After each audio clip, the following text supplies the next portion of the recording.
មួយរយៈពេលចុងក្រោយនេះខ្ញុំតែងតែឃើញអ្នកទាំងអស់គ្នាតែងតែជួបបញ្ហា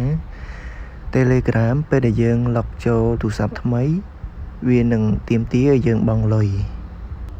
អញ្ចឹងដើម្បីដោះស្រាយបញ្ហាមួយហ្នឹងអ្នកទាំងអស់គ្នាអាចធ្វើតាមវិធីមួយនេះបាន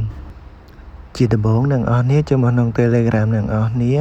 ន្ទាប់មកចូលទៅក្នុង setting រកពាក្យ privacy and security បន្ទាប់មកចុចលើ two step ដើម្បីអ្នកទាំងអស់គ្នាចូលទៅ verify email របស់អ្នកទាំងអស់គ្នា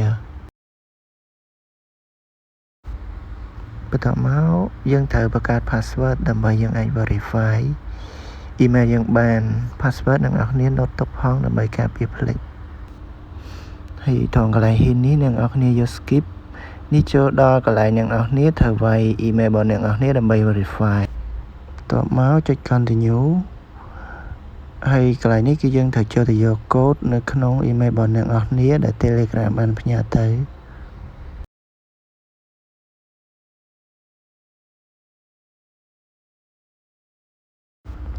ឡូវយើង verify ហើយអញ្ចឹងនៅពេលដែលអ្នកទាំងអស់គ្នា log in Telegram របស់អ្នកទាំងអស់គ្នានៅទូរស័ព្ទមួយទៀតវានឹងផ្ញើលេខកូដទៅ email របស់អ្នកទាំងអស់គ្នាដោយអ្នកទាំងអស់គ្នាមិនចាំបាច់បង់លុយ